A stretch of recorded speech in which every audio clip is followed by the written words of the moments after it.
কর্ণফুলী উপজেলা বিএনপির সদ্য সাবেক আহ্বায়ক এস.এম. মামুন মিয়ার বিরুদ্ধে ষড়যন্ত্রকারীদের দ্রুত দাঁত ভাঙা জবাব দেওয়ার ঘোষণা দিয়েছেন নেতাকর্মীরা।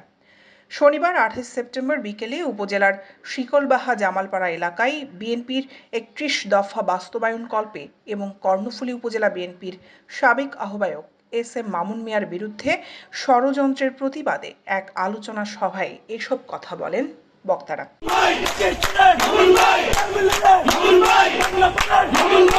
বক্তারা বলেন, ৯০ দশকের স্বৈরাচার বিরোধী আন্দোলনের দক্ষিণ জেলার অন্যতম সংগঠক এস.এম. মামুন মিয়া বিগত ৪০ বছর ধরে আনোয়ারা কর্ণফুলীর প্রত্যেক বিএনপি নেতাকর্মীদের খোঁজ খবর নিতেন। আওয়ামী লীগের আমলে যিনি কর্মীদের খোঁজ খবর নিতে গিয়ে মিথ্যা মামলার আসামি হয়েছে। মামুন মিয়া কর্ণফুলীর হৃদয়েই থাকবে এবং ষড়যন্ত্রকারীরা যে নোংরা খেলা শুরু করেছেন তাদের দাঁত ভাঙা জবাব দিতে নেতাকর্মীরা প্রস্তুত রয়েছে।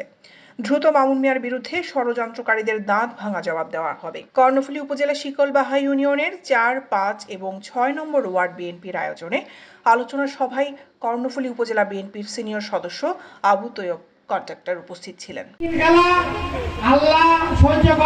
শিকলবাহা ইউনিয়ন বিএনপির আহ্বায়ক সুলাইমান দোবাসী সভাপতিত্বে এবং উপজেলা যুবদল মোহাম্মদ শওকত আলী ও উপজেলা যুবদলের যুগ্ম আহ্বায়ক মোহাম্মদ ইকবালের যৌথ সঞ্চালনায় আলোচনা সভায় বিশেষ অতিথি ছিলেন শিকলবাহা ইউনিয়ন বিএনপির সদস্য সচিব মোহাম্মদ আবু তাহের, সিনিয়র যুগ্ম আহ্বায়ক ইদ্রিস আমিরি, আব্দুর রৌফ, বিএনপি নেতা জয়নাল আবেদিন আজাদ, সেলিম ইমরান, শাহাবুদ্দিন, মনসুর উদ্দিন, রুহুল আমিন, জহুরুল আলম, শাখাওয়াত হোসেন, উপজেলা যুবদলের আহ্বায়ক মোহাম্মদ নুরুল ইসলাম মেম্বার, দক্ষিণ জেলা কৃষক দলের যুগ্ম আহ্বায়ক এম শফিউল করিম শফি সহ অন্যান্যরা।